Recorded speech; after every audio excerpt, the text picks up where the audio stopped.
இந்த சேனலுக்கு எதா இருந்தாலும் அது கொஞ்சம் ஆதரவு கொடுங்க. உங்க பொண்ணான கையை கொண்டு அந்த பெல்லில் தட்டிடுங்க. அவங்களுக்கு சப்ஸ்கிரைபர் 5-10 ஏறுனா அவங்க மனசு சந்தோஷப்படும். அவங்க வீடியோவும் பாருங்க.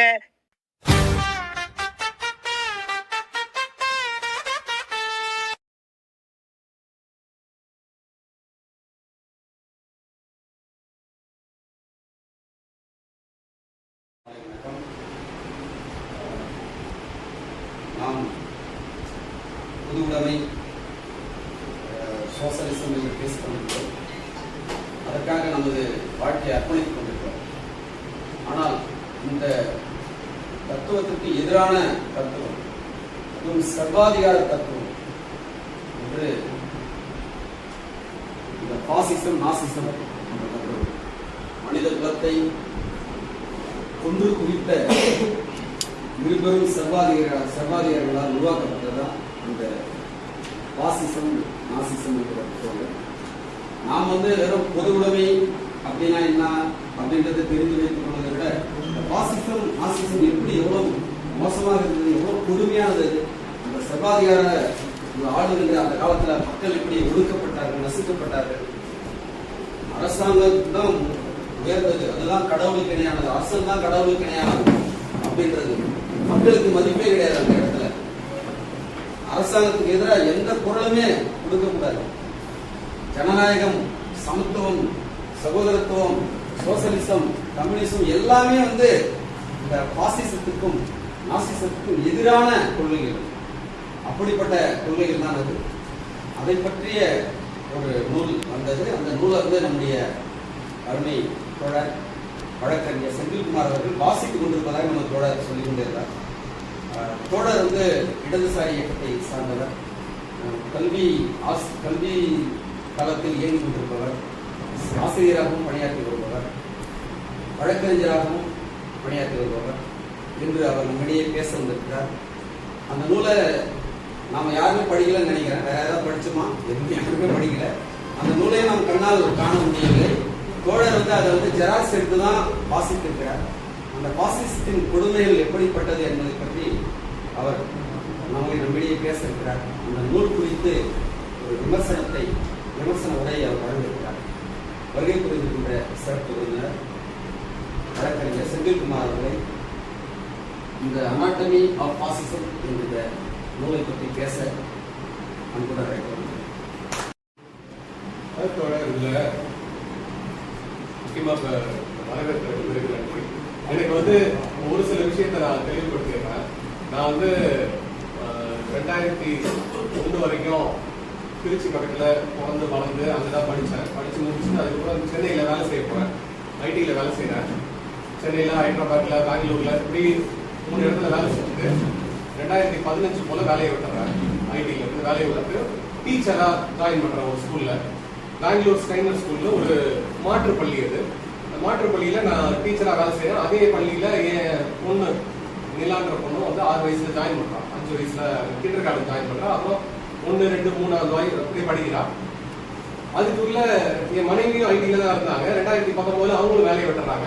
அவங்களும் வேலையை விட்டதுக்கப்புறம் 2020 வாக்கில் பெங்களூர்ல இருக்க வேண்டிய அவசியம் தெரியல. அதனால நாங்கள் திருவண்ணாமலைக்கு மூவ் ஆகிறோம். ஆனால் இதுக்கு நடுவுலையும் அங்கே இருந்தப்பே தொடர்ச்சியா அந்த பெடஸ்ட்ரியன் பிக்சர்ஸ்னு ஒரு மாற்று சிந்தனையில இருக்கிற ஒரு லெஃப்ட் லீனிங்ல இருக்கிற தொடர்ச்சியா டாக்குமெண்ட்ரிய ஸ்கிரீன் பண்ணிட்டு இருக்கிற ஒரு குழுவோட வேலை செஞ்சுட்டு இருக்கேன். அவங்களோட வேதாரண்யம் போய் அங்க இருக்கிற மீனவர்களை சுட்டு கொண்டது, அதை பத்தி ஒரு படம் படிக்கிறது, டாக்குமெண்ட்ரி இதெல்லாம் இருந்தது. இதுக்கு நடுவில் 2008 இருந்து எனக்கு இந்த கல்வி சார்ந்து வேலை செய்யணும்னு ஒரு பெரிய ஈடுபாடு இருந்ததுல நான் பிரின்ஸ் கஜேந்திர பாபு போய் சந்திக்கிறேன். அவரு தொடர்ச்சியா 2-3 நூல் கொடுக்குறாரு. நீங்க முதல்ல டீச்சர் ஆகணும்னா அதெல்லாம் சும்மா சாதாரண கிடையாது. முதல்ல போய் இதை படிங்க அப்படின்னு சொல்லி ஒடுக்கப்பட்டவர்களின் விடுதலைக்கான கல்வி புத்தகத்தை கொடுத்து அனுப்பிச்சாரு. ஒரு வாரம் தமிழ்ல படிச்சோடனே மூடி வச்சுட்டாங்க, வேலைக்கு ஆகல. அப்புறம் பெடகாலஜி ஆஃப் தி அப்ரஸ்ன்னு இங்கிலீஷ்ல படிக்க ஆரம்பிச்சேன். அதுவும் ரொம்ப டைட்டா தான் இருந்தது. அதுக்கப்புறம் ரொம்ப இப்படி இருக்கே தொடர் அப்படின்னு சொன்னதுக்கு அப்புறம் அவர் இன்னும் 2 புக்கு கொடுத்தாரு. டோட்டல் சேனும் முதல் ஆசிரியர் 2 கொடுத்தாரு. அது 2 படிச்சதுக்கு அப்புறம் கொஞ்சம் ஈஸியா இருந்தது. அப்புறம் திரும்ப போய் சொல்லும் போது அவர் நீங்க தனியெல்லாம் ஸ்கூல் ஆரம்பிக்க முடியாது, ஆரம்பிக்கணும்னா முதல்ல நீங்க சத்தியமங்கலம் காட்டுல போய் சுடற்பள்ளி எல்லாம் பாருங்க அப்படின்னு. அங்க போய் ஒரு வாரம் தங்கி இருந்தாங்க சத்தியமங்கலம் காட்டுல. அப்புறம் தான் சரி இந்த பள்ளி ஆரம்பிக்கிறதுலாம் வேலைக்கு ஆகாது போல இருக்கு அப்படின்னு சொல்லிட்டு அவர் ஆல்ரெடி இயங்குற நிறைய பள்ளிகள் இருக்கும், அது வேலை செய்யுங்க. அப்புறம் அங்கே வேலை செஞ்சுட்டு இருக்கும்போது பெங்களூர்ல வேலை செய்யும் போது எனக்கு என்ன தோணுச்சுன்னா, என்னடா இது மாற்றுக் கல்வி நல்லா இருக்கு, இந்த சிந்தனையெல்லாம் நல்லா இருக்கு, ஆனா இது மக்களுக்கான ஒரு எஜுகேஷன் ஆஃப் த மாசஸ் இல்லையே அப்படின்னு ஒரு பெரிய வருத்தம் வந்துகிட்டே இருந்தது. அப்ப 2020 கோவிட் வந்த சமயத்துல நாங்களும் பெங்களூர்ல இருக்க வேண்டிய அவசியம் தெரியாதனால அப்ப திருவண்ணாமலை மூவ் ஆனோம். இங்க மருத மாற்றுப்பள்ளியில தான் நானும் அங்கே டீச்சரா ஜாயின் பண்ணேன். மனைவி அங்கேயே வேலை செஞ்சாங்க, பொண்ணும் அங்கேயே படிச்சது. இப்போ ஒரு 6 வருஷமா அங்க இருக்கோம். அதை தாண்டி நடுவில் வந்து திருவண்ணாமலையில் இருக்கிற கவர்மெண்ட் ட்ரைபல் ரெசிடென்சியல் ஸ்கூல்ல டீச்சரா வாலண்டியரிங் பண்ணிட்டு இருக்கேன். மதியானத்துக்கு மேல காலையில பாலியப்பட்டு போராட்டத்துல 29 நாள் தொடர்ச்சியா போனோம், கண்ணன் தோழரோட, லெனின் தோழரோட. அந்த சமயத்துல சட்டம் படிக்கலாமே அப்படின்னு சொல்லிட்டு இருந்ததுனால, ஏன்னா கஸ்டடியல் டார்ச்சர், கோர்ட்டு, போலீஸ் இப்படி போயிட்டு இருக்கிறதுனால சட்டம் படிக்கலாம்னு சொன்னதுக்கு அப்புறம் கடந்து 2022 தான் லா ரெஜிஸ்டர் பண்ணி படிச்சேன். போன வருஷம் தான் முடிச்சேன். இப்ப கோர்ட்டுக்கும் போயிட்டு இருக்கேன். இதுக்கு நடுவுல இதை பத்தி பேசினேன். இந்த அருண் தோழர்கிட்ட தான் சொன்னேன், இந்த மாதிரி அனாட்டமி ஆஃப் ராசிசம்னு ஒரு புக்கு படிச்சுட்டு இருக்கேன். அதை பார்த்தா வந்து நான் இப்போ வந்திருக்கிற தாரைக்காவும் அதை எப்படி ஆதரிச்சு கொண்டு வராங்கிறத பார்க்கும் போதும் இதுவே பார்த்து பாசிசமான எனக்கு ஒரு மாதிரி பயமாக இருந்தது. அப்புறம் தொடர்ச்சியாக இங்கே பாஜக நடந்தது இதெல்லாம் பார்க்கும்போது அப்படின்னு சொல்லி நான் புத்தகத்தை படிக்க ஆரம்பிக்கும் போது ஆரம்பிச்சதுல இருந்து எனக்கு என்ன ஒரே குழப்பம்னா, இது பாசிசமா இது இல்லையா? ஏன்னா அவர் வந்து ராபர்ட் பாக்ஸ்டன்றவரு எப்படி இந்த புத்தகத்தை தொகுக்கிறாரு, என்ன பண்றாரு அப்படிங்கிறத பத்தி நான் பேசுறேன். ஆனா அதுக்கு முன்னாடி இது மாதிரி ஒரு பொதுவா ஒரு கூட்டத்துல எல்லாம் பேசி பழக்கம் இல்லை. அதனால என்னோட மொழி நடையிலேயே உங்களுக்கு ஓரளவு தெரிஞ்சிருக்கோம். அதனால முடிஞ்ச வரைக்கும் நான் இப்படி போறேன், இந்த ஃப்ளோ எப்படி இருக்குன்றத பாருங்க. நீங்க நடுவுல வந்து நான் பேசுறதுல நடுவுல நீங்க பேசிட்டே எனக்கு அந்த ஃப்ளோ போயிடும் அப்படிலாம் ஒண்ணும் கிடையாது. குறுக்க நீங்க பேசலாம், கேள்வி கேட்கலாம். இப்ப நான் சொன்ன புத்தகத்துல நீங்க இன்னைக்கு இல்லாட்டி எப்பயாவது படிச்சீங்கன்னா அது சம்பந்தமா இல்ல இதோட நீங்க சொன்ன தப்பா இருக்கு எப்படி இருக்குன்னு சொன்னாலும் அதெல்லாம் ஏத்துக்கிறதுக்கு தயாரா இருக்கேன். நான் இப்ப வந்து இந்த புத்தகத்தை ஒரு 20 நாளா தொடர்ச்சியா பார்த்துக்கிட்டே இருக்கேன். தினம் கொஞ்சம் கொஞ்சமா படிக்கிறேன். அப்புறம் அதை பற்றி நிறைய பாட்காஸ்ட் கேட்டேன். ஸோ அதுல இருந்து பாசிசம்னா என்ன அப்படிங்கறத எப்படி புரிஞ்சுக்கிறது அப்படின்றதுல, அதாவது பாசிசம்ங்கிற வார்த்தையே கிட்டத்தட்ட 1900 முன்னாடி இல்ல அப்படின்றாங்க. அதுக்கு முன்னாடி எல்லாம் அப்படி ஒரு வார்த்தை இல்லை. அப்படி பாசிஸ்ட் அப்படின்னு சொல்றாங்க. பாசிஸ்ட்ங்கிறது ஒரு கோடாலி. அதை எதுல என்கேஸ் பண்ணிருக்காங்கன்னா பண்டில் ஆஃப் ஸ்டிக்ஸ். நிறைய ஒரு கம்பு, ஒரு 20-30 கம்பை சேர்த்து கட்டி அதுக்கு நடுவில் ஒரு கோடாலி வைக்கிறது பேர் தான் பாசிஸ்ட்னு சொல்றாங்க. பாசிஸ்ட் அப்படிங்கிறது இதுக்கு என்ன அர்த்தம் அப்படின்னா, ஒரு கூட்டு எல்லாரும் சேர்ந்து வரணும், அந்த ஒற்றுமை, அதோட பலம், அதோட சேர்ந்து ஒரு அதிகாரம் இருக்கணும் அப்படிங்கிறாங்க. ஒரு அத்தாரிட்டியே இருக்கணும், ஒரு கூட்டு சாலிடாரிட்டி இருக்கணும் இப்படிங்கிறது. இதை வந்து அந்த காலத்துல முசோலினி பயன்படுத்துறதுக்கு முன்னாடியே இப்படி ஒரு சிம்பிள் இருக்கு. இந்த சிம்பிளை வந்து கம்யூனிஸ்ட் பீப்புளே யூஸ் பண்றாங்க. அவங்களே யூஸ் பண்றதுனால இதுல ஒரு கெடுதல் அப்படின்றதெல்லாம் இல்ல. சோ பாசிஸ்ட்னா அதுதான் சொல்றாங்க. அதுக்கு மேல பாசிசம்னா என்ன ஆக்சுவலா அப்படின்றதுல, பாசிசம்னு சொன்னா நமக்கு என்னெல்லாம் ஞாபகம் வரும்?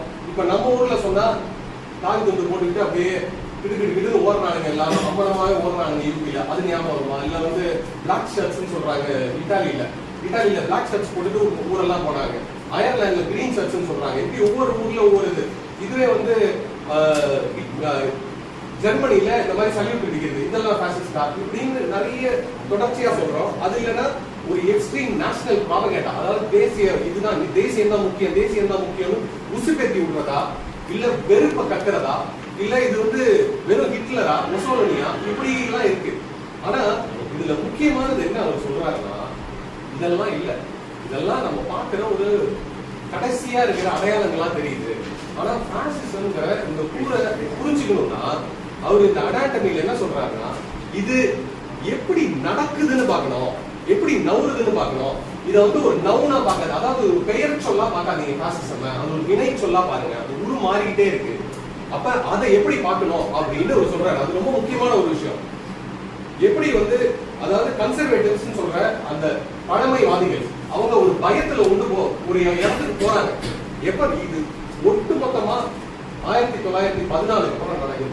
வேர்ல்டு வார் நடக்கும்போது, முதல் உலக போர் நடந்ததுக்கு அப்புறம், ரஷ்ய புரட்சி அதெல்லாம் வந்து லெனின் ஆட்சி வந்ததுக்கு அப்புறம் தொடர்ச்சியா எல்லா பக்கமும் யூரோப்ல லேபர்லாம் அவங்க ஸ்ட்ராங் ஆகுறாங்க, ஒர்க்கர் ஃபோர்ஸ் ஸ்ட்ராங் ஆகுறாங்க. இதை பார்த்து நிலவுடைமை ஆளுங்களுக்கு கொஞ்சம் பயம் வருது. எதா இருந்தாலும் போய் லேபர் எக்ஸ்சேஞ்சில் வாங்கணும். அந்த காலகட்டத்தில் தான் இது நடக்குது பாசிசம்ங்கிறது. இதை எழுதின பாக்ஸ்டன் யாருங்கிறது சின்ன சுருக்கமா சொல்றேன். பாக்ஸ்டன்றவர் 1932 விர்ஜீனியால பிறக்கிறாரு. பிறந்து 1954 BA ஹிஸ்டரி அதை வந்து வாஷிங்டன்ல படிக்கிறாரு. அதுக்கப்புறம் ஆக்ஸ்போர்ட்ல போய் ஒரு மாஸ்டர்ஸ் பண்றாரு. அப்புறம் பிஹெச்டில ஒரு ஹார்வர்ட்ல ஒரு பிஹெச்டி பண்றாரு. இவர் முதல்ல வேலை செய்யறது வந்து விஷி பிரான்ஸ்ல இருக்கிற இதே மாதிரி ஒரு சர்வாதிகார ஒரு ஆட்சியில விஷின்னு ஒருத்தர் இருக்காரு.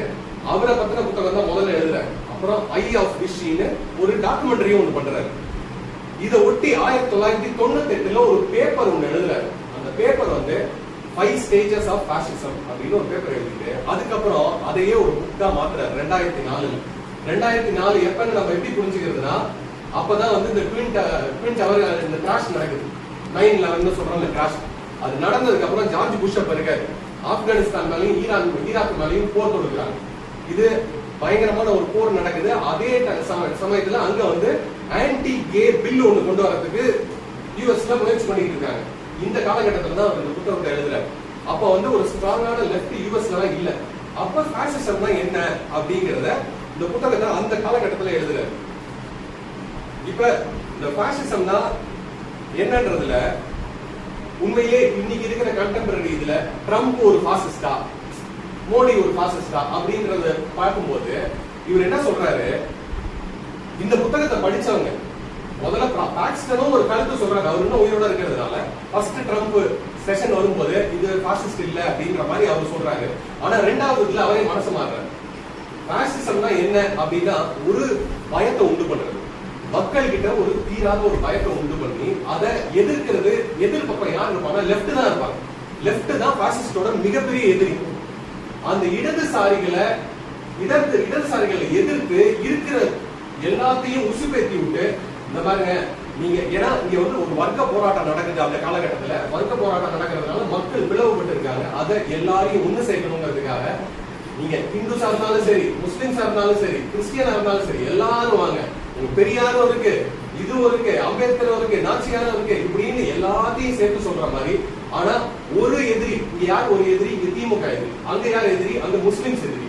இது மாதிரி ஃபர்ஸ்ட் அவங்க பாசிஸ்ட் ஆரம்பிச்சும் போது எதிரி யாருன்னா அவங்க லெஃப்ட தான் சொல்றாங்க.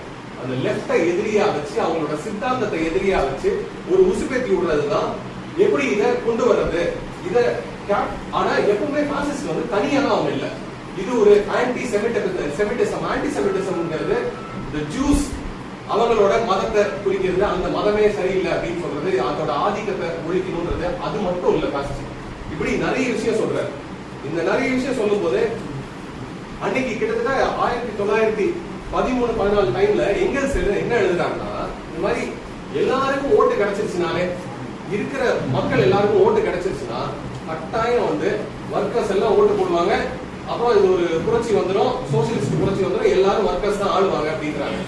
அதே டைம்ல ஜார்ஜ் சாரல் ஒருத்தர் என்ன சொல்றாரு, நம்ம அப்படி நினைக்கிறோம், ஆனா ஒருவேளை எல்லாரும் ஓட்டு போடுறவங்க எல்லாரும் அப்படியே எதிர்ப்பக்கம் போயிட்டாலும் என்ன பண்றது?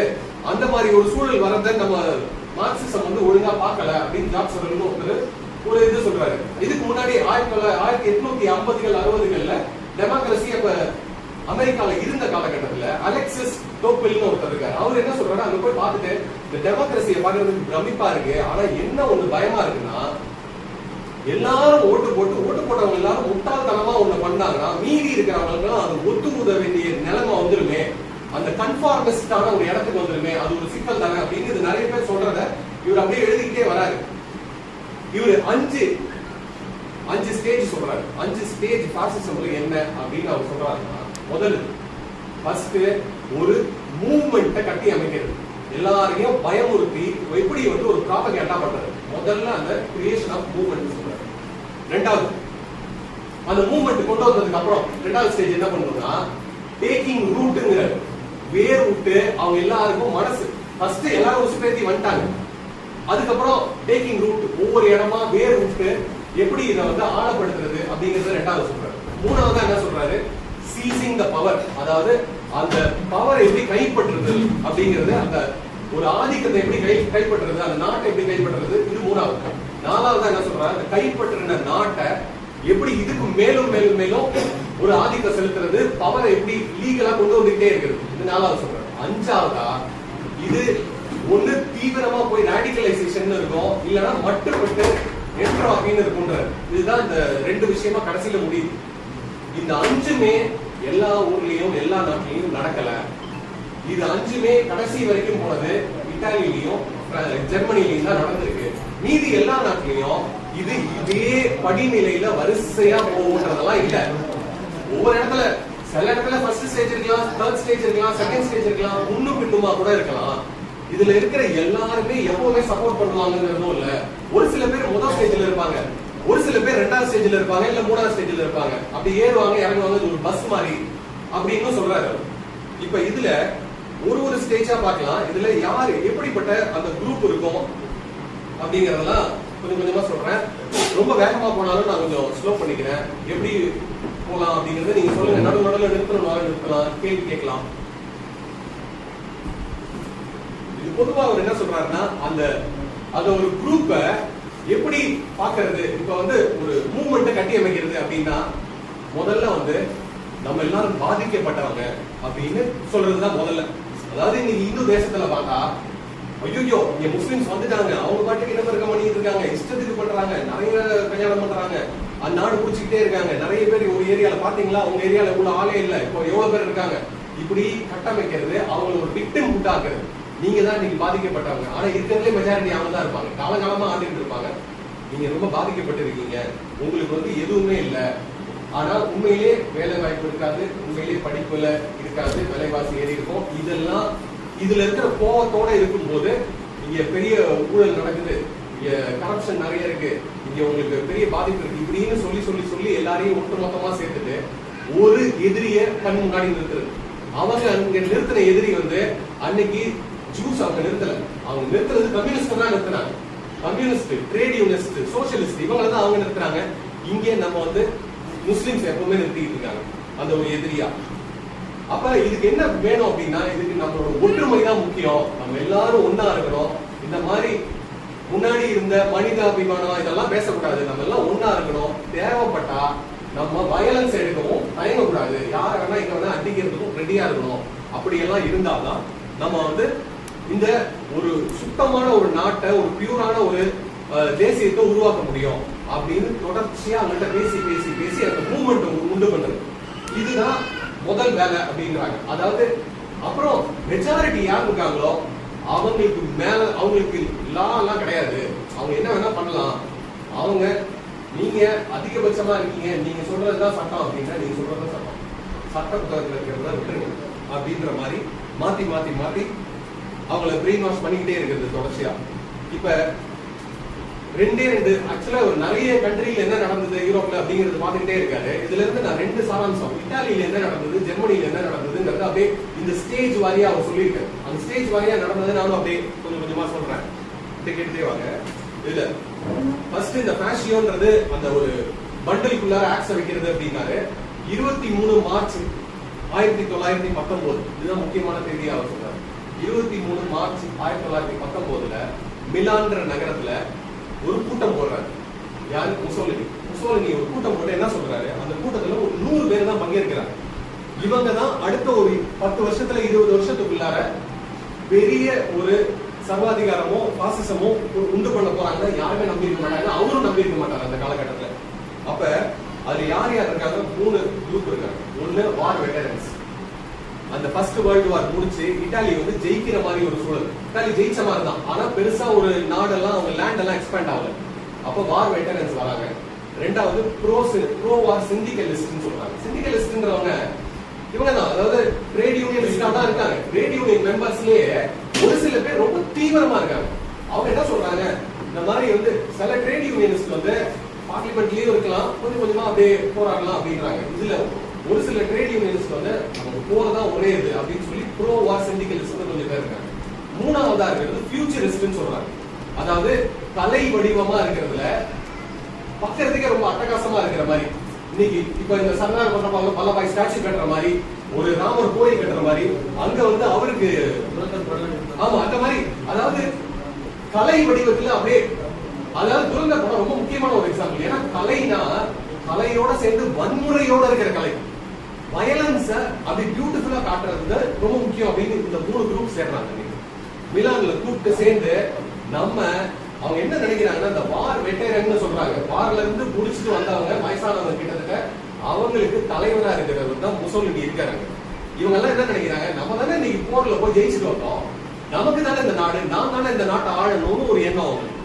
ஆனா வார் முடிஞ்சிருச்சுன்னா நீங்க எல்லாம் இருக்க போறோமா அப்படின்னு சொல்லிட்டு அங்க ஜியோலிட்டின்னு ஒரு பிரைம் மினிஸ்டர் இருக்காரு, விக்டர் இமானுவல் III இன்னொரு ராஜா இருக்காரு, இவங்க எல்லாம் இருக்காங்க. இவர் சொல்றதெல்லாம் கேட்கல. ஆனா இவங்க இந்த கூட்டம் போட்டு இதெல்லாம் பேசிக்கிட்டே இருக்காங்க.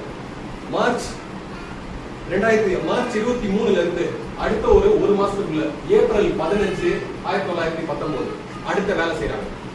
இது என்ன பண்றாங்கன்னா அவாந்தின்னு ஒரு நியூஸ் பேப்பர், இது ஒரு சோசியலிஸ்ட் நியூஸ் பேப்பர். அந்த சோசியலிஸ்ட் நியூஸ் பேப்பர்ல 3 வருஷம் முசோலினி வேலை பார்க்கிறாரு. இது ஒரு லெஃப்ட் நியூஸ் பேப்பராவே இருக்கு. 1912 இருந்து 14 வரைக்கும் அங்க வேலை செய்யறாரு. அதே ஆபீஸ போய் சூறையாடுறாங்க, அங்க போய் அடிச்சு நொறுக்குறாங்க. அதுல 4 பேர் இறந்து போறாங்க, 39 பேர் காயமடைகிறாங்க.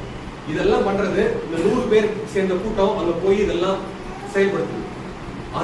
அந்த காரியம் தான் உலகத்துக்கு பாசிசம் வந்து இறங்கிருச்சு அப்படிங்கறத, இட்டாலியன் பாசிசம் வந்து சோசியலிசத்துக்கும் அன்னைக்கு இருந்த சட்டத்துக்கும் எதிரா ரொம்ப பரவலா இது நாங்க பண்றதே வந்து ஒரு இத்தாலியோட பெரிய கிரேட்டர் குட்டுக்காக தான் அதை பண்றோம் அப்படின்னு அவங்க வந்து கட்டியமைக்கிறாங்க.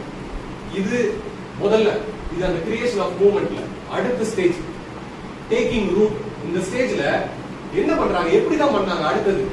ஓகே, மிலான்ல ஒரு கூட்டம் போட்டாங்க, 100 பேர் இருந்தாங்கப்பா மார்ச் 23 அதுக்கப்புறம் ஏப்ரல் 15 இப்படி ஒண்ணு பண்ணாங்க, போய் அவாந்தி நியூஸ் பேப்பர் அடிச்சு நொறுக்குனாங்க. அதுக்கப்புறம் என்னதான் நடந்தது? அதுக்கப்புறம் என்ன நடந்ததுன்னா போ வேலி அப்படின்னு ஒரு பள்ளத்தாக்கு, போ பள்ளத்தாக்கு. அந்த போ வேலியில நில உடைமைகள் இருக்காங்க. அவங்க எல்லாம் என்ன பண்றாங்க, ஏதாவது ஒரு விவசாயி கூப்பிடணும்னா கூட ஒர்க்கர்ஸை கூப்பிடணும்னா நீங்க போய் லேபர் எக்ஸ்சேஞ்சில தான் கூப்பிடணும். அவங்க 8 மணி நேரம் வேலை தான் சொல்லுவாங்க. அவங்களுக்கு என்ன சம்பளம்னு அந்த லேபர் எக்ஸ்சேஞ்ச் தான் முடிவு பண்ணணும். இதெல்லாம் ரஷ்யன் லெனினுக்கு அப்புறம் இதெல்லாம் யூரோப் ஃபுல்லா இது மாதிரி நடந்துட்டு இருக்கு. இதை பார்த்து அவங்களுக்கு பயம், என்னப்பா இப்படி சொல்றாங்க, இப்படி எல்லாம் இவங்க வேலை செய்யறாங்க, இப்படி எல்லாம் கூட்டு சேர்ந்து சொல்லிக்கிட்டு இருந்தா இதெல்லாம் நீங்க எதுவும் கேட்க மாட்டீங்களா அப்படின்னு இந்த ஃபார்மர்ஸ், அதாவது நிலம் வச்சிருக்கிறவங்க போய் பிரைம் மினிஸ்டர் கேட்டா, அந்த ஜியோலிட்டின்ற பிரைம் மினிஸ்டர் அவரு அப்ப இருந்த ஒரு லிபரல் பிரைம் மினிஸ்டர், அவர் இதெல்லாம் தலையிடல, விட்டுட்டாரு, அப்படியே கண்டுக்காம விட்டாரு. அந்த டைம்ல இவங்க என்ன பண்றாங்க, இந்த முசோலினி ஆளுங்க பிளாக் ஷர்ட்ஸ்னு போட்டு கருஞ்சட்டைக்காரர்கள்னு போட்டு இங்க இருக்கிற பெரியார் மாதிரி இல்ல, அவங்க போய் அடிச்சு நோக்கிற பிளாக் ஷர்ட்ஸா இருக்காங்க. அவங்க போ வேலைக்கு போறாங்க. போ வேலைக்கு போய் என்ன பண்றாங்க, லேண்ட் ஓனர்ஸ் இந்த மாதிரி லேபர் எக்ஸ்சேஞ்சுக்கு போக வேண்டிய தேவை இருக்கா, இவங்க போறாங்க.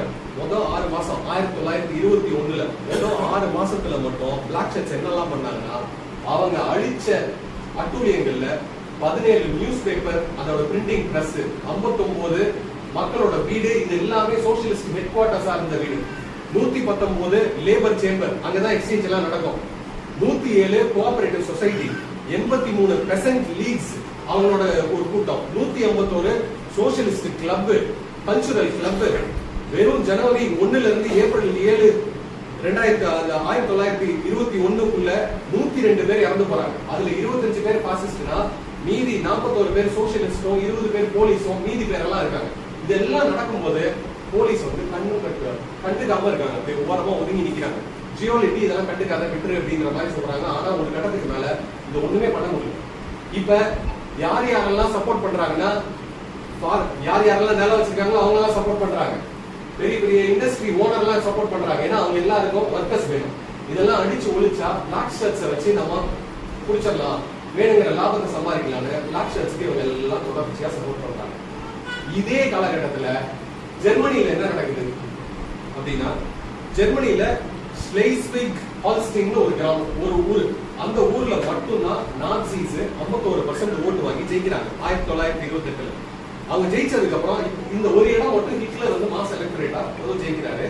அந்த இடத்துலயும் அவர் வந்து ஒரு சராசரி சிட்டிசன் குடிமகனுக்கு ஒரு பயம் இருக்கு. அந்த பயத்தை வெல்றதுக்காகவும் திரும்ப திரும்ப பிசினஸ் மேன் கொடுக்குற காசுலையும் தான் அவங்க நிறைய நடந்துகிட்டே இருந்தாங்க. இவங்க வந்து அப்ப இதோட முக்கியமானது என்னன்னா, முசோலினியும் ஹிட்லரும் ஃபர்ஸ்ட் அவங்க போடுற மேனிஃபெஸ்டோல பார்த்தா சோசியலிஸ்ட் மேனிஃபெஸ்டோ தோத்துருன்ற அளவுக்கு அவ்வளோ விமனுக்கு ஓட்டு, எல்லாருக்கும் 8 மணி நேரம் தான் வேலை, இவ்வளவு சம்பளம், பெரிய முதலாளியோட சொத்தெல்லாம் நாங்க வந்து டாக்ஸ் போட்டு வாங்கிடுவோம், கோயில் சொத்தெல்லாம் எல்லாமே சொல்றாங்க.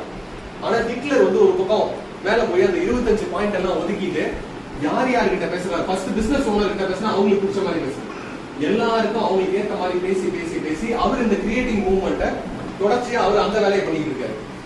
இது பண்ணதுக்கு அப்புறம் நெக்ஸ்ட் அந்த சீசர் ஆஃப் பவர், இந்த டேக்கிங் ரூட்ல எப்படி போய் வேலையில அடிச்சு நொறுக்குறாங்க, இதெல்லாம் பண்றாங்க. அடுத்த கட்டமா இத்தாலியில என்ன நடக்குதுன்னா, அந்த பவரை எப்படி கைப்பற்றுறாங்கன்னா, மார்ச் ஆன் ரோம்னு ஒரு முக்கியமானது.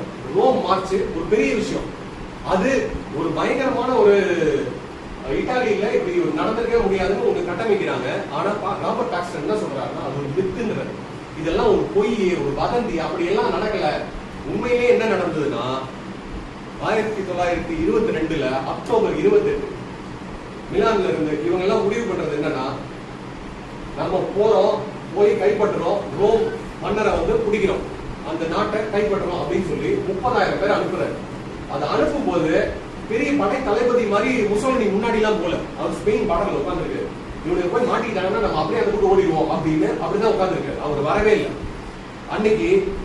கிட்டத்தட்ட அப்ப வந்து அந்த ஜியோலிட்டிங்கிறவரு அப்பதான் ஒரு 3 மாசத்துக்கு முன்னாடி தோத்துறாரு எலெக்ஷன். அப்ப ஃபேக்டான இன்னொரு பிரைம் மினிஸ்டர் இருக்காரு, அவரு டெம்பரரியா இருக்கிறவர். அவர் என்ன பண்றாரு, இவங்க எல்லாம் மார்ச் ஆகி வந்துட்டு இருக்காங்க. ஒரு 3 ரயில்வே ட்ராக் வழியா தான் வரணும். 30,000 பேர் வராங்க. 30,000 பேர் இருக்கிற படை அப்படி நடந்து வந்துட்டு இருக்கு. ட்ரெயின் ஏறி வராங்க.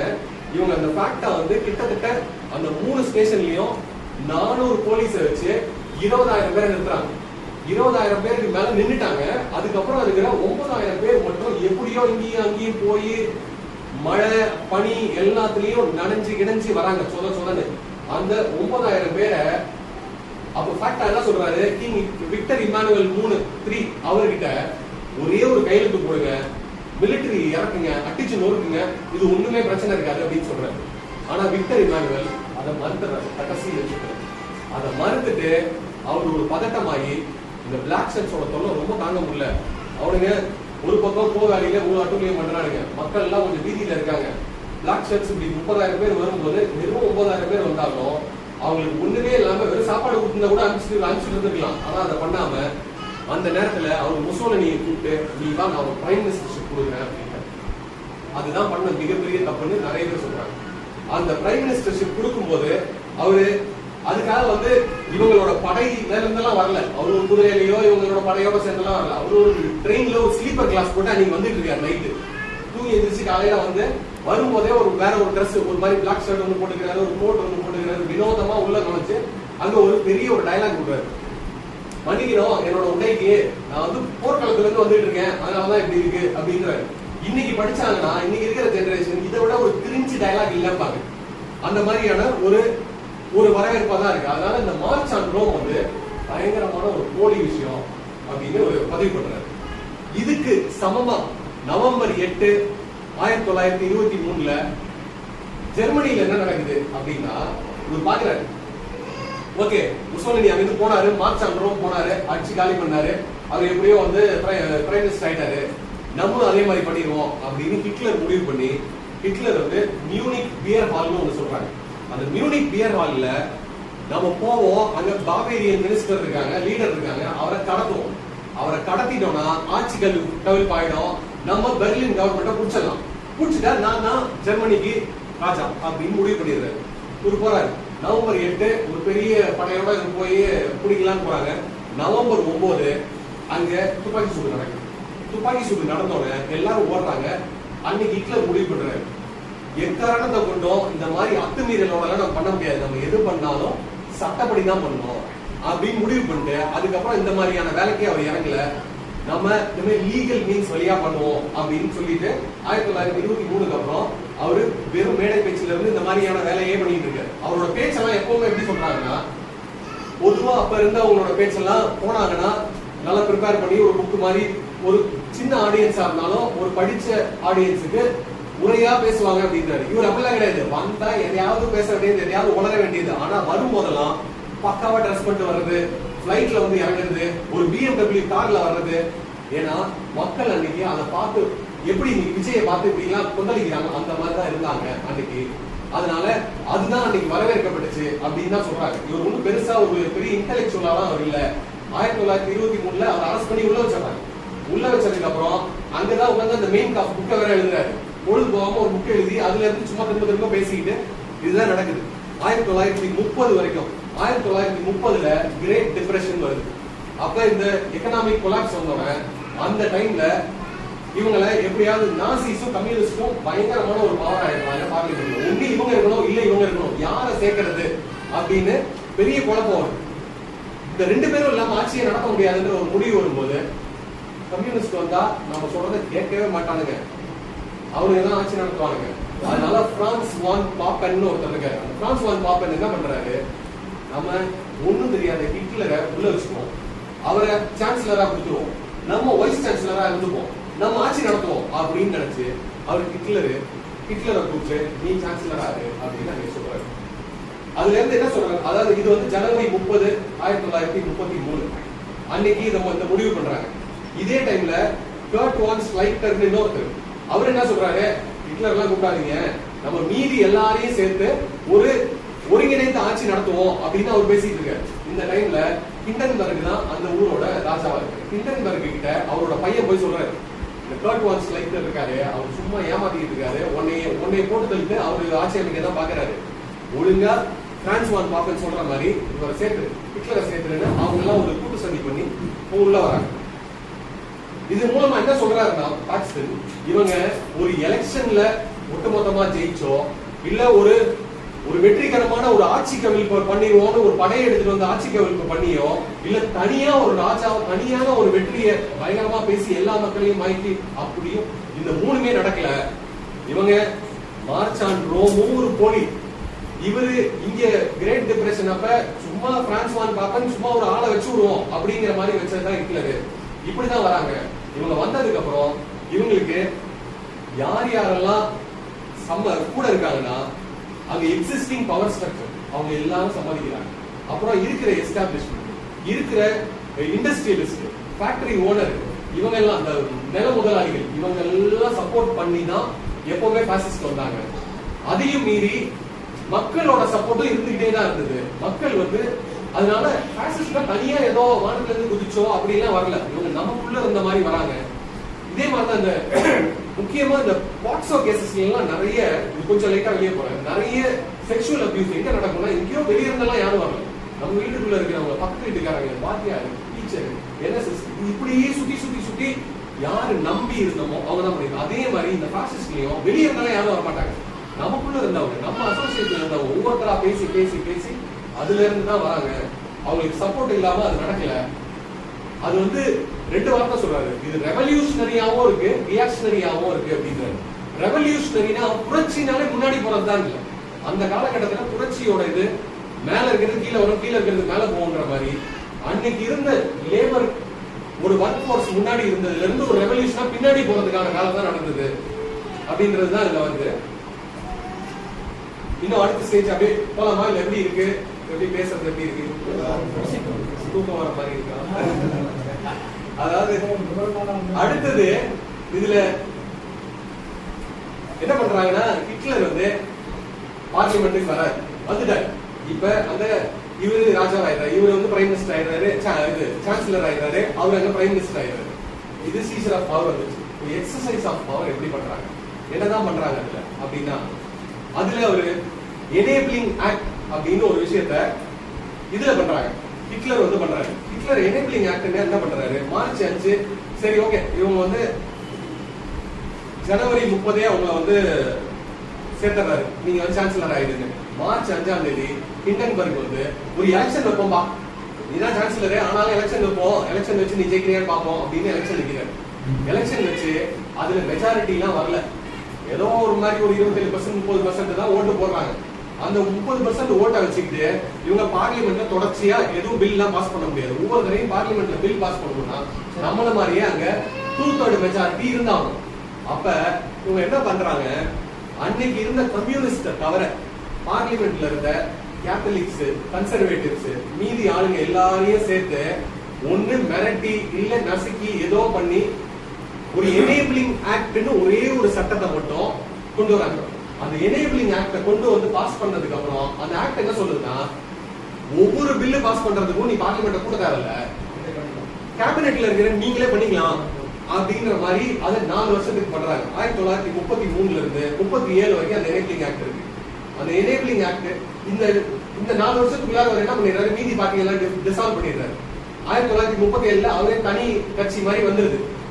திரும்ப அங்க இருந்து 1937 இருந்து 42 வரைக்கும் அந்த எனேபிளிங் ஆக்டை இன்னொரு தடவை எக்ஸ்டெண்ட் பண்ணிக்கிறாரு. 42க்கு அப்புறம் இதெல்லாம் சும்மா வேலைக்கு ஆகாது அப்படின்னு சொல்லி இன்டெஃபினைட் எனேபிளிங் ஆக்ட்னு போட்டுறாரு. இனிமே இந்த ஒரு ஓட்டு கிடையாது, ஒண்ணு கிடையாது, நான் தான் வச்சதுதான் சட்டம்னு அந்த இடத்துக்கு போயிடுறாரு. இதே மாதிரி இத்தாலியில என்ன நடக்குதுன்னா, இத்தாலியில அவர் இருக்காரு, சரி நம்ம முசோலினி இருக்காரு, ஆட்சி பண்ணிட்டு இருக்காரு. அந்த டைம்ல அவரோட பார்ட்டியிலே கியாக்கோமோ மட்டியோட்டி அப்படின்னு ஒருத்தர் இருக்காரு. அவர் என்ன சொல்றாரு, இந்த மாதிரி வந்துட்டாங்க, பாசிஸ்ட் பண்ற அட்டுழியம் தாங்க முடியல, இவனுக்கு பண்ற கரப்ஷன் அவ்வளவு இருக்கு, ஏகப்பட்ட ஊழல்னு அவரு 30 மே 1924 அவர் சொல்றாரு. அந்த பார்லிமெண்ட்ல எல்லா எவிடன்ஸும் எடுத்து வைக்கிறார். பாருங்க இவ்வளவு அட்டுழியம் நடக்குது, இதுக்கு பதில் சொல்லாம இருக்க முடியாது அப்படின்னு சொல்லும் போது அதை பார்த்தோன்னே எல்லாருக்கும் பயங்கர பதட்டம். என்னடா இது இப்படி சொல்றாரு அப்படின்னு இருக்கும்போது அடுத்த 10 நாள்ல மாண்டியோட்டி கொல்லப்படுறாரு. அவர் கொல்லப்பட்டு அவர் இறந்ததுக்கு அப்புறம் எல்லாருக்கும் தெரியுது இது முசோலினி தான் பண்ணாரு. எல்லாரும் அது முசோலினி பதில் சொல்லலன்னா சரியா வராது, சரியா வராது, தொடர்ச்சியா கேட்டுக்கிட்டே வராங்க. இவரு அப்படியே ஒரு 6 மாசம் ஓடுது, உள்நாட்டு கலவரம் மாதிரி இருக்கு முன்ன பின்ன. அப்படியே இவர் என்ன பண்றாரு, 3 ஜனவரி 1925 அடுத்த ஒரு 6-7 மாசம் கழிச்சு அவரு வந்து ஒரு ஸ்டேட்மெண்ட் கொடுக்குறாரு, ஒரு பெரிய ஸ்பீச் கொடுக்கிறாரு. இத ஒரு வரலாற்று ரீதியாகவும் அரசியல் ரீதியாகவும் இந்த நம்ம நாட்டு முக்கியமான ரீதியாகவும் நான் வந்து இத பொறுப்பேற்றுக்கிறேன். இதுக்கு என்ன யாரெல்லாம் பின்னாடி இருக்காங்களோ எல்லாரும் தண்டிக்கப்படுவாங்க அப்படின்னு சொல்லி ஒரு பயங்கரமான ஒரு அதிகாரத்தை கட்டவிழ்க்கிறாரு. பாக்குற இத ஒரு சாதகமா வச்சுக்கிட்டு எல்லா கம்யூனிஸ்ட் லீடர் அவங்களோட ஆபீஸ் எல்லாத்தையும் அட்டுழியம் பண்றது, போட்டு அடிச்சு உடைக்கிறது பண்ணது இவருதான். இவங்க தான் எல்லாருக்கும் தெரியும். ஆனாலும் அதை தொடர்ச்சியா பண்ணிட்டே இருக்காங்க. இது ஒரு பக்கம் நடக்க, இவர் எப்படி இந்த எக்ஸசைசிங் பவர் பண்றாருன்னா, அசர்போ லா அப்படின்னு ஒண்ணு, அசர்போ ஆக்ட்னு ஒண்ணு பண்றாங்க. அதுல முசோலினியும் ஒன்னும் பயங்கரமா ஒரு ஓட்டு போடலாம் யாரும் ஜெயிக்கல. அவர் எப்பவுமே 25% தான் அவருக்கு ஓட்டே ஜெயிக்கிறாரு, அதுக்கு மேல ஜெயிக்க முடியல. 25-27% தான் இருக்காங்க, மீதி எல்லாரும் அதை விட கம்மியா இருக்காங்க. அதுதான் ஒரு முக்கியமானது. அப்ப இந்த அசர்போ ஆக்ட் என்ன சொல்லுது, யாருக்கு 25% ஓட்டு இருக்கோ அவங்க 66% பார்லிமெண்ட்ல இருக்கலாம் அப்படின்னு மாத்திக்கிறாங்க. அதுவும் பாஸ் பண்ணிடுறாங்க. அதை பாஸ் பண்ணதுக்கு அப்புறம் 1927 அவர் டிக்டேட்டர் ஆயிடுறாரு. ஒரே பார்ட்டி தான், அதுக்கு மேல பார்ட்டியே கிடையாது அப்படின்ற மாதிரி பண்ணிடுறாரு. ஆனா என்ன ஒரு வித்தியாசம்னா, இங்க 1935 ஹிண்டன்பர்க்ன்ற ராஜா இறந்துடுறாரு. ஹிட்லர் மட்டும் தான் இருக்காரு. அவர் வச்சதான் சட்டம் போய்கிட்டே இருக்கு. இன்னொரு பக்கம் அந்த பக்கம் வந்து விக்டர் இமானுவேல் இறந்து போல அவர் இருக்காரு. அவருக்கு சொல்ல பாட்டு நடந்துட்டு இருக்கு ஒரு மாதிரி ஒத்து ஊதிய. இந்த எக்ஸசைஸ் ஆஃப் பவர்ல 2 முக்கியமான கூரை வந்து எர்ன்ஸ்ட் பிராங்கெல்னு ஒருத்தர் சொல்றாரு. அவர் என்ன சொல்றாரு, இந்த நாடுங்கிறது ஒரு டூயல் ஸ்டேட்டா தான் இருக்கு, இந்த பாசிஸ்ட் நாடு அப்படின்னு சொல்றாரு. டூயல் ஸ்டேட்னா 2 பக்கமும் இந்த ஸ்டேட்ங்கிற ஸ்டேட் அஃபேர்ஸ் 2 விதமா வேலை செய்யுது. ஒண்ணு நார்மேட்டிவ் ஸ்டேட். நார்மேட்டிவ் ஸ்டேட்ங்கிறது சட்ட ரீதியா போலீஸ், ஒரு ஜுடிஷியல் சிஸ்டம், ஒரு இடி, இந்த சிபிஐ, இதெல்லாம் நார்மேட்டிவ் ஸ்டேட். பிரெரோகேட்டிவ் ஸ்டேட்னு இன்னொன்னு சொல்றாரு, அது parallel government. parallel கவர்மெண்ட்னா Vishwa Hindu Parishad, Bajrang Dal, இந்த மாதிரி இஷ்டத்துக்கு யார் வேணா போனா எங்க வேணா சம்பாதிச்சிடும், நீ பாட்டு போய் அடி நோக்கு, உன்னை யாரும் கேள்வி கேட்க மாட்டான் அப்படின்ற மாதிரி. இங்க இருக்கிற நம்ம ராம்சேனா மாதிரி இது மாதிரி ஒண்ணு கட்டவிழ்க்கிறது. அவங்க எஸ்எஸ் ஸ்டேட்னு சொன்னாங்க, போலீஸ் மாதிரியே இருக்கும் எஸ்எஸ். அது வந்து எப்படின்னா பிரிசனருக்குள்ளாரியே ஒரு குரூப்பை வந்து பிடிச்சி நீனா இவங்களுக்கு எல்லாம் ஜெயிலரு, நீ சொல்றதா சட்டம் அப்படின்ற மாதிரி நடத்துறது. இந்த நார்மேட்டிவ் ஸ்டேட்டும் பிரெரோகேட்டிவ் ஸ்டேட்டும் இருக்கிறது தான் நடக்குது. இதை தொடர்ச்சியா எப்படி இவங்க ஊக்குவிச்சுக்கிட்டே இருக்காங்க. நார்மேட்டிவ் ஸ்டேட் அவங்க தான் பவர்னு சொல்லுவாங்க, ஆனா பிரெரோகேட்டிவ் ஸ்டேட் பண்றத ஒண்ணுமே கண்டுக்க மாட்டாங்க. இவங்க சொல்றத இவங்க 2 பேரும் அப்படியே ஒத்து ஊதியே போயிட்டு இருக்குது. இதுல 4 எலிமெண்ட் சொல்றாரு. ஒண்ணு பாசிஸ்ட் தலைவர், அந்த லீடர் இருக்காங்க, அடுத்தது பார்ட்டி இருக்கு, அப்புறம் அந்த ஸ்டேட் அத்தாரிட்டஸ், இவங்க எல்லாம் இருக்கிறது போலீஸ் இதெல்லாம், 4வது சிவில் சொசைட்டி. இங்க எப்படி மோடி இருக்காரு, பிஜேபி இருக்கு, அதுக்கப்புறம் வந்து மீதி எல்லா அரசு கட்டமைப்பு எல்லாம் இருக்கு, அப்புறம் எப்படி இந்த சமூகம் இருக்கு, இந்த சிவில் சொசைட்டி இருக்கு. இந்த 4ஐயும் எதையுமே கேள்வி கேட்க விடாம அப்படியே டென்ஷன் மெயின்டைன் பண்ணிக்கிட்டே இருக்கிற மாதிரி அவருக்கும் பார்ட்டிக்கும் இருக்கிறதுல யார் முன்னன்னு பார்ப்போம். இது சிவில் சொசைட்டி பெருசா இல்ல பஜ்ரங் தள் பெருசான்னு வர இடத்துல ஒரு சில இடத்துல பஜ்ரங் தள் பெருசு மாதிரி இருக்கும், இன்னொரு இடத்துல வந்து சிவில் சொசைட்டி பெருசு மாதிரி இருக்கும். ஆனா கொஞ்சம் கொஞ்சமா இந்த சிவில் சொசைட்டிய அப்படியே இந்த நார்மேட்டிவ் ஸ்டேட்டும் இந்த ப்ரெராகேட்டிவ் ஸ்டேட்டும் தனித்தனியா இருந்ததை அப்படியே நெருக்கி கொண்டு வந்துகிட்டே இருக்குது. அது ரெண்டுக்கும் இருக்கிற இடைவெளியை ஒழிச்சிடுறது. இப்ப எப்படி இந்த எலக்ட்ரல் ரிஃபார்ம் கொண்டு வந்து ஒரு ஒரு சட்டத்துக்கு எதிராக இருக்கிறத சட்டமா மாத்துற மாதிரி, அப்படியே இந்த சுப்ரீம் கோர்ட் பண்றதெல்லாம் அப்படியே சட்டமா மாத்துற மாதிரி கிட்டத்தட்ட இது ரெண்டுக்கும் நடுவுல இருக்கிற இடைவெளி குறைச்சிக்கிட்டே வர்றது, அது பிளரிங் தி லைன்ன்ற மாதிரி இதெல்லாம் பண்றது சொல்றாரு. அப்புறம் இதுல ஒவ்வொன்றுக்கும் நடுவுல கடைசியா வந்து இதுல மக்களோ இல்ல இந்த ஸ்டேட்டோ இந்த பார்ட்டியோ என்ன பண்ணுதுன்னா இதெல்லாம் அப்படியே ஒத்துக்குச்சா எல்லாத்தையும் அப்படின்னா எல்லாமே எப்பவுமே ஒத்துக்கலாம். அகாமடேஷனும் இருந்தது, சரி போய் தொலை அப்படின்ற மாதிரி அவங்க வேலையை பார்த்துட்டு இருந்தது. ஒரு சில கும்பல் பயங்கர உற்சாகத்தோட இப்படிதான் இருக்கணும் அப்படின்னு வந்த ஒரு குரூப்பும் இருக்கு. ஒரு சில குரூப் ஒரு பயத்தோட வந்ததும் இருக்கு. அகாமடேஷன், எந்தூசியாசம், ஃபியர் மூணுமே இருந்தது அப்படின்றாரு. இதெல்லாம் இருக்க ரெவல்யூஷன், பாசிஸ்ட் ரெவல்யூஷன்னா என்ன? அந்த ரெவல்யூஷனுக்கு அவர் என்ன சொல்றாரு? இது ஒரு புரட்சி, இது சமூக புரட்சினா இல்ல, இது ஒருத்தரோட மனித புரட்சி, ரெவல்யூஷன் ஆஃப் a man தான் அவர் சொல்றாரு. உங்களோட நோக்கமே வந்து ஒரு சுத்தமான பிரம்மாண்டமான அகண்ட பாரதம்ன்ற மாதிரி அதுதான் உங்களோட இருக்கணும். Revolution of a soul is most important in fascism அப்படின்றது. அது சொல்லும் போது அதுல திரும்ப அவர் என்ன சொல்றாரு? நீங்க வேலை கிடைக்கணும், இது பண்ணணும் அப்படிலாம் நினைக்காதீங்க. நமக்கு வேணுங்கிறது ராமராஜ்யம். இந்த ராமராஜ்யத்துக்கு நீங்க எல்லாரும் அதுக்கு யாரை கொள்ளணும்னாலும், யாரை அடிக்கணும்னாலும், யாரை கற்பழிக்கணும்னாலும் நம்ம அந்த நோக்குக்கு நம்ம போய்கிட்டே இருக்கோம் அப்படின்னு சொல்ற மாதிரி தொடர்ச்சியா அந்த ரெவல்யூஷன் ஆஃப் மேன் தான், அந்த ரெவல்யூஷன் ஆஃப் சோல் தான் அது முக்கியமானது. இதுக்கு நடுவில் அந்த ரைக்ஸ்டாக் ஃபயர்னு ஒரு இடம் இருக்கு. அதெல்லாம் வந்து இந்த உள்ள வரும்போதே நடக்குது. அந்த டேக்கிங் ரூட்ல இவங்க எப்படி மிலாந்து போகாலி நடந்ததோ அது மாதிரி ரைக்ஸ்டாக் ஃபயர்னு பார்லிமெண்ட் பில்டிங் எரியுது திடீர்னு ஒரு நாள். அந்த பார்லிமெண்ட் பில்டிங் எரியும் போது அது எப்படி எரியுதுன்னா பிப்ரவரி 28, 1933 இதுல பார்லிமெண்ட் பில்டிங் எரியுது பெர்லின்ல. உடனே இன்னைக்கு எரியுதுன்னா அடுத்த நாள் என்ன சொல்றாங்க? கம்யூனிஸ்ட் தான் கொடுத்துறாங்க, கம்யூனிஸ்ட் தான் கொடுத்துறாங்க அப்படின்னு சொல்லிடுறாங்க. நாசிஸ் தான் கொடுத்துறாங்கன்னு அன்னைக்கு இருக்கிற எல்லாரும் நம்பினாங்க. நாசிஸ் கொடுத்துறாங்கன்னு நம்பினாலும் அதை ஒரு காரணமா வச்சு எல்லாத்தையும் அடிச்சு நொறுக்கிறது இதெல்லாம் நடந்தது. ஆனா இவரும் இந்த புக்ல என்ன சொல்லியிருக்காருன்னா இப்ப கிடைச்ச ஆய்வுல அது ஒரு டச் கம்யூனிஸ்ட் ஒரு யங்ஸ்டர் தான் அதை பண்ணியிருக்காருன்னு சொல்றாங்க. வச்சாங்க. அதுக்கப்புறம் அந்த கடைசியா அந்த ராடிகலைசேஷன் அப்ப ஒரு முக்கியமான ஒரு 3 விஷயம் கிறிஸ்டல் நாட்னு சொல்றாங்க. கிறிஸ்டல் நாட்னா அந்த ஷாட்டர்ட் கிளாஸ் ஆஃப் தி பேலஸ்ல ஒரு பிரான்ஸ்ல ஒரு இடத்துல பாரிஸ்ல இவங்களோட எம்பசியை அடிச்சு நொறுக்குறாங்க. அடிச்சு நொறுக்குன உடனே அதை வச்சுட்டு கோபல்ஸ் என்ன சொல்றாங்க? இப்படி ஒரு இது நடக்குது, நமக்கு எவ்வளவு பெரிய ஒரு ஆபத்து இது அப்படின்னு சொல்லி ஜெர்மனிக்குள்ளார எல்லாரையும் கட்ட வைக்கிறாரு. ஹிட்லர் என்ன எதிர்பார்க்கிறாருன்னா யாரும் இருக்கக்கூடாது, நம்மளோட சுத்தமான ரேஸ் மட்டும்தான் இருக்கணும், நம்மளோட இனம் மட்டும்தான் இருக்கணும். நம்ம இனத்துக்கான ஆபத்து வந்துருச்சு, நீங்க எல்லாம் அடிச்சு தம்சம் பண்ணுங்க, நாங்க யாரும் உங்ககிட்ட குறுக்க வரமாட்டோம், எதுவுமே பண்ண மாட்டோம் அப்படின்றாங்க. இது வந்து நம்ம எப்படி கோத்ரால நடந்ததுக்கு அப்புறம் உடனே இது ஆய்வு எல்லாம் பண்ணாம என்னடா விளையாடுற 3 நாளைக்கு யாரும் எதுவும் கேள்வி கேட்க மாட்டோம்னு சொன்னா அதே மாதிரியான ஒரு எப்படி வந்து இந்த மார்ச் ஆன் ரோமுக்கு முன்னாடி அந்த போ வேலியில நடந்ததோ இல்ல ரைக்ஸ்டாக் ஃபயர் நடந்ததோ அதை வந்து நம்மளோட பாபர் மசூதியோட நடந்ததா பார்க்க முடியுமா? இப்படி தொடர்ச்சியா நிறைய விஷயங்கள் இதுல வந்துட்டே இருக்கு. அப்புறம் இதுல கிறிஸ்டல் நாட் அது முடிச்சதுக்கு அப்புறம் அவங்க என்ன பண்றாங்க? பாலஸ்தீன்ல இன்னைக்கு நடந்துட்டு இருக்கிற மாதிரி அவங்க அப்ப எடுத்தோன்னே இந்த ஜூஸ் எல்லாம் கொள்ளணுங்கிறது அவங்க நோக்கமா இல்லை. அவங்க நாடை விரிவு பண்ணிக்கிட்டே போகணும் அப்படிங்கிறதுனால ஈஸ்டர்ன் சைடு அவங்க வந்து நாடு பிடிச்சிக்கிட்டே வராங்க, இடம் பிடிக்கிறாங்க. இடம் பிடிக்க இங்க இருந்த மக்கள் யார் யாரெல்லாம் இவங்க தேவையில்லைன்னு நினைக்கிறாங்களோ இல்ல புதுசா பிடிக்கிற நாட்டுல தேவையில்லாத மக்கள் அவங்க எல்லாம் இங்கேயா போட்டு அடைக்கணும் அப்படின்னு சொல்லி கான்சென்ட்ரேஷன் கேம்ப் கட்டுறாங்க. இந்த கான்சென்ட்ரேஷன் கேம்ப் இன்னைக்கு இருக்கிற எல் சால்வடார்ல கட்டுறாங்க. அமெரிக்கால நிறைய பேர் இந்த மைக்ரேஷன்ல வந்தவங்க எல்லாம் பிடிக்கிறாங்கன்னு கட்டினாங்க. நமக்கு இங்க என்ஆர்சி பண்ணப்ப அசாம்ல கட்டினாங்க நிறைய கான்சென்ட்ரேஷன் கேம்ப்னு சொல்றாங்க. அது கான்சென்ட்ரேஷன் கேம்ப்னு சொல்ல ஒரு மாதிரி அது வேற ஏதோ ஒரு பேர்ல சொன்னாங்க, டீல ஒரு பேர்ல டிஸ்பிளேஸ்மெண்ட் கேம்ப் ஏதோ ஒன்று இருக்கு, அதுவும் கட்டியிருக்காங்க.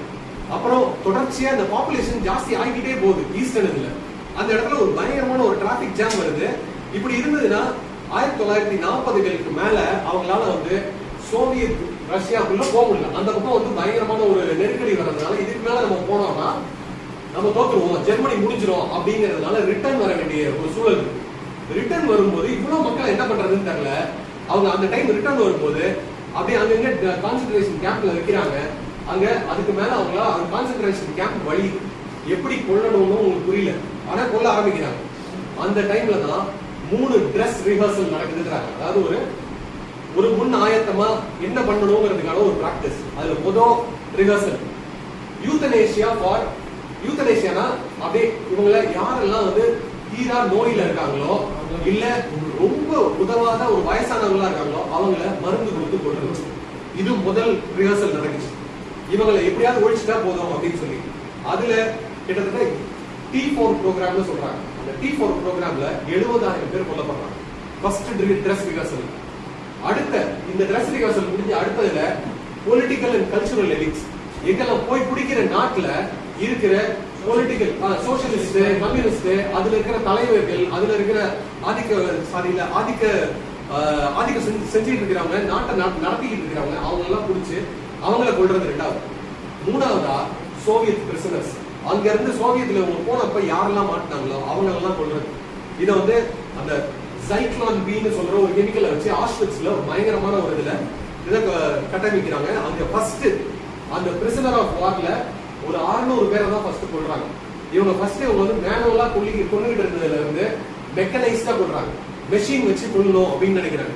மேனுவலா கொள்றதுல ஒண்ணு கத்தியில இருந்து அறுக்கிறது, ஃபர்ஸ்ட் கன் ட்ரிகர் பண்றது. இந்த கன் ட்ரிகர் பண்ணும்போது நிறைய பேருக்கு மன உளைச்சல் ஆகுது அப்படின்னு சொல்லி சுவிட்ச் ஆன் பண்ணுங்க, அது பாட்டு கேஸ் வரும், உங்களுக்கு தெரியாது, நான் என்னப்பா சுவிட்சை தான் போட்டேன், கேஸ் நான் கொள்ளல அப்படிங்கிற ஒரு எண்ணம் வர்ற மாதிரி அவங்க இந்த மாடர்னிட்டியை ரொம்ப விரும்பினாங்க. மாடர்னிட்டிங்கிறது நம்ம சொன்ன அந்த ஃபியூச்சரிஸ்ட்ன்ற மாதிரி, இந்த துரந்தர் படம் எடுக்கிற மாதிரி கலை வடிவத்துல எப்படி கொள்றது அப்படிங்கிற மாதிரியான ஒரு இடம். இதுலதான் அவர் என்ன சொல்றாரு, ராபர்ட் பாக்ஸ்டன் அவங்க அன்னைக்கு கொண்டு குவிச்சவங்கள இவங்க சாதாரண முறையில கொண்டிருந்தா 200 வருஷம் ஆயிருக்கும், அவர் 3 வருஷத்துல கொல்ல முடிச்சு இவங்க எல்லாரையும். சைக்ளோன் பியும் கார்பன் மோனாக்சைடையும் வச்சு இவங்க இந்த கொல்றதெல்லாம் நடக்குது அப்படின்னு சொல்லி இது ஒரு பக்கம். இதுதான் இந்த ரேடிகலைசேஷன் சொல்ற இந்த கடைசி ஸ்டேஜ்ல ரொம்ப தீவிரமா போனா இப்படி ரேடிகலைசேஷன் போகும். இது போனதுக்கு அப்புறமும் அவங்களால நிறுத்த முடியாம இதுக்கு மேல என்ன பண்றதுன்னு பண்ண முடியாம அவங்களே அவங்களை அழிச்சுக்கிற இடமும் வந்துடும் அப்படின்றாரு. ஆனா முசோலினியோட இடத்துல இந்த ரேடிகலைசேஷன் நடக்கல. அவரு இந்த நார்மேட்டிவ் ஸ்டேட்டுக்கும் ப்ரெரோகேட்டிவ் ஸ்டேட்டுக்கும் நடுவில் இருந்ததுல நார்மேட்டிவ் ஸ்டேட் கொஞ்சம் கண்ட்ரோல் எடுத்துக்கிட்டே இருந்ததுனால விக்டர் இமானுவேல் அவரும் இருக்காரு, நம்ம இப்படி பண்றேன்னு கொஞ்சம் முன்ன பின்ன பேசிக்கிட்டே இருந்ததுனால முசோலினி அவர் ஒரு டிக்டேட்டரா இருக்காரு, அவர் ஆட்சியில இருந்தா போதுன்ற நிலைமையில இருக்காரு. ஒரு வெறித்தனமா எல்லாரையும் கொள்ளணுங்கிறது இவ்வளவு கொள்ள நடந்துகிட்டே இருக்குது. இதுக்கு நடந்தது நிறைய நடந்தது. ஆனா இந்த ஸ்கேல்ல எல்லாரையும் இவங்க என்ன பண்றாங்க, இவங்க ஒவ்வொரு ஊருக்கா கொடுக்குறாங்க. ஜெர்மனி திரும்பி வரும்போது அவங்க குரோவேஷியாவுக்கு இப்படி ஒரு சர்வாதிகாரத்தை அவங்க பாசிசம் கொடுக்குறாங்க. குரோவேஷியா ஒரு 4-5 மாசத்துக்குள்ளார அவங்க கொண்டு குவிச்சது மில்லியன்ஸ்ல இருந்ததுன்றாங்க. இவங்களே நாசிஸே பார்த்து அப்படியே வியக்கிற அளவுக்கு என்னப்பா இந்த அளவுக்கு எங்களோட பல மடங்குல இருக்கீங்கன்ற மாதிரி இது தொடர்ச்சியா நிறைய யூரோப்பியன் இதுல இருந்துகிட்டே இருந்ததா சொல்றாங்க. இது கடைசியா இந்த புத்தகம் முடியும் போது அவர் என்ன சொல்றாரு, இந்த பாசிசம் இந்த 5 ஸ்டேஜ் எல்லாம் சொல்லிட்டு ரிலீஜியஸ் பாசிசம் பாசிபிளா அப்படின்றாரு. இது அவர் என்ன சொல்றாருன்னா இது பாசிபிள் தான், ஆனா அந்த அளவுக்கு நேஷனல் பாசிசம் மாதிரி ஒரு மேலியபிளா இருக்காது. ஏன்னா இந்த ரிலீஜியஸ் பாசிசம்ல ஒரு சில கூறுகள் அவங்கள இந்த ரிலீஜியனை ஒட்டி இருக்க வைக்கும். அப்படி இவங்களை கொள்ளக்கூடாது, ஏதோ ஒரு சில தர்மங்கள் இந்த சனாதன தர்மம்னு சொல்ற மாதிரி ஏதோ ஒண்ணு அவங்களை முட்டு கொடுத்து தடுக்கவும் பார்க்கும் அப்படின்னு சொல்றாங்க. இதுவே இந்த பாசிஸ்ட் நிறைய ஊர்ல ரிலீஜியஸ் கன்சர்வேட்டிவ்ஸ் என்ன நினைக்கிறாங்கன்னா இவங்க எல்லாம் லெஃப்ட்னு நினைக்கிறாங்க அப்படின்னு சொல்றாங்க. ட்ரம்பையே சில பேர் லெஃப்ட்பாங்க, நம்ம மோடியவே சில பேர் லெஃப்ட்பாங்க. டார்ட்னு சொல்ற ஒரு குரூப் என்ன பேசிக்கிட்டு இருக்கீங்க, இவங்க அடிச்சு நோக்கிறது இல்ல அப்படின்னு அந்த ரொம்ப வலதுசாரியா இருக்கிறவங்க தீவிர வலதுசாரிகள் ட்ரம்ப் மோடியை இடதுசாரின்னு நினைக்கிறது தான் ரொம்ப ஒரு கொடூரமான விஷயம். அது பாசிசத்துல எப்பவுமே இருக்குன்னு தான் சொல்றாரு. சோ இதை ஒட்டி இது ஒரு முக்கியமானது. இதுல கடைசியா என்ன சொல்றாருன்னா பாசிசம்ங்கிறது ஒரு சர்வாதிகாரம் மட்டும் கிடையாது, அது மக்களோட ஒரு சப்போர்ட்டோட சேர்ந்து வந்ததுதான் பாசிசம். எப்பவுமே அந்த மக்களோட சேர்ந்து வர சப்போர்ட், மக்களுக்கு அன்னைக்கு ஏதோ ஒரு பிரச்சனை இருக்கும், அந்த பிரச்சனையெல்லாம் ஒன்னா ஊதி கிளப்பி அவங்களுக்கு ஒரு பொதுவான ஒரு எதிரியை முன்ன வச்சு கட்டணம் வைக்கிறது, அந்த எதிரியால நமக்கெல்லாம் பெரிய ஆபத்துன்னு சொல்றது. அதுக்கு இவங்க சொல்றபடி மக்கள் எல்லாம் கேட்கிறாங்க அப்படின்னு தெரிஞ்சதுக்கு அப்புறம் பின்னாடி வந்து பெரிய பெரிய கேபிட்டலிஸ்டும் கன்சர்வேட்டிவ்ஸும் எல்லாரும் பின்னாடி இருந்து சப்போர்ட் பண்றது. மீடியால இருந்து எல்லாம் சப்போர்ட் பண்ணி இப்படிதான் பாசிஸ்ட் வளர்றாங்க, இப்படிதான் அது போய்கிட்டு இருக்கு. இதுல ஒவ்வொரு ஸ்டேஜ்லயும் அந்த கூரை பார்க்காம விட்டுட்டோம்னா அது அப்ப நம்ம திரும்ப திரும்ப வந்து இந்த ஹிஸ்டரி தொடங்க தான் போகுது அப்படிங்கிற மாதிரி அவர் சொல்றாரு. இதுதான் இது கடைசியா வந்து பாசிசம்னா என்னன்னு ஒரு டெபினிஷனா சொல்றாரு கடைசியா. அது கூட நான் இங்கிலீஷ்ல படிக்கிறேன், அப்புறமா அது முடிஞ்சா தமிழ்ல மொழிபெயர்க்கலாம். பாசிசம்ங்கிறது political behaviour marked by an obsessive preoccupation. அதாவது இது ஒரு அரசியல் பிஹேவியர் தான் என்ன சொல்றது, ஒரு மாதிரி ஒரு செயல்பாடு தான் ஒரு இது. அது பாக்குறதுக்கு இது அதுக்கப்புறம் எதனாலதான் ஒரு கம்யூனிட்டி டிக்ளைன் நடக்குது, நமக்கு ஒரு விக்டிம் கூட்டா இருக்கும், நமக்கு ஒரு ஹியூமிலியேஷன் நடக்குது, இவ்வளவு ஒரு அவமானத்துக்கு கீழேயும் ஒரு அடக்குமுறை கீழேயும் நம்ம இருக்கோம் அப்படின்னு மக்களை நம்ப வைக்கிறது. அதை வந்து ஒரு காம்பன்சேட்டரி கல்ட் உருவாக்குறது. அப்படியே அது அவங்களுக்குள்ள ஒரு யூனிட்டியும் ஒரு எனர்ஜி பியூரிட்டி, நமக்கான ஒரு எல்லா சக்தியும் தூய சக்தியும் சொல்ற மாதிரி பியூரிட்டி எல்லாம் அந்த வேர்ட் எல்லாம் அப்படியே வருது. அப்புறம் அந்த மாஸ் பேஸ்டு பார்ட்டியா மாத்துறது, அவங்கள ஒரு கமிட்மெண்ட் டு நேஷனல் மிலிட்டண்டா கொண்டு வர்றது. இதெல்லாம் பண்றாங்கனாலே இதெல்லாம் கூறுதான், இதெல்லாம் உடற்கூறா நம்ம பார்க்கணும். வெறும் கடைசியா வந்து இங்க இருக்கிறதுலயே வெறும் யோகி ஆதித்யநாத்தோ இல்ல வந்து மோடி மட்டும் தான் பாசிஸ்ட்னு கிடையாது. நம்ம நடக்கிற ஒவ்வொரு விஷயத்தையும் நம்ம கவனிக்க வேண்டியதா இருக்கு. பார்லிமெண்ட் மேல ஒரு அம்பாசிடர் கார்ல போட்டு கொள்றதா இருக்கட்டும், இல்ல துரந்தர் படமா இருக்கட்டும், பாபர் மசூதியா இருக்கட்டும், இல்ல இங்க பாம்பேல நடந்த குண்டுவெடிப்பா இருக்கட்டும், இந்த குஜராத்ல நடந்த கோத்ராவா இருக்கட்டும், இங்க வந்து திராவிடம்ங்கிறது தான் இங்க முக்கியமான இந்த எதிரி நமக்கு அப்படின்னு சொல்றது, பாசிசம் பாயாசம் அந்த மாதிரிலாம் கலை பேசாதீங்கன்னு சொல்றது, எல்லாரும் ஒண்ணுதான் சொல்றது. ஒரு கொள்கையின் அடிப்படையில பாசிசம் இயங்காது.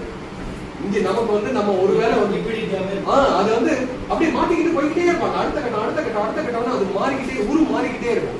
அதுக்கு ஒரு ஸ்ட்ராங்கான ஒரு ஐடியாலஜி இல்லாம இருக்கிறது தான் அதோட ஐடியாலஜி. ஆக்சுவலா அதை நம்ம வந்து ஐடியாலஜி எங்க கேட்டுட்டே இருக்கும்போது அவங்க சொல்ல மாட்டாங்க. சொல்லலைங்கிறதுக்காக நம்ம கேட்கறதுக்காக அவங்க சொல்லிடுவாங்க, ஓ ஐடியாலஜி சொல்லிட்டாங்கப்பா அதனால பாசிட்டிவ் இல்லப்பா அப்படின்னு நம்ம விட்டுறலாம் முடியாது. நம்ம வந்து இந்த பிஹேவியரை தொடர்ச்சியா பார்க்க வேண்டியதா இருக்கு. அதை பார்க்கறது மூலமா தான் ராபர்ட் பாக்ஸ்டன் வந்து நமக்கு ஒரு ஐடியா கிடைக்கும். இதை வந்து நம்ம எடுத்தோம்னா அப்படி சிம்பிளா ஒரு சர்வாதிகாரம் முடிச்சிடறாங்க அப்படின்ற மாதிரி.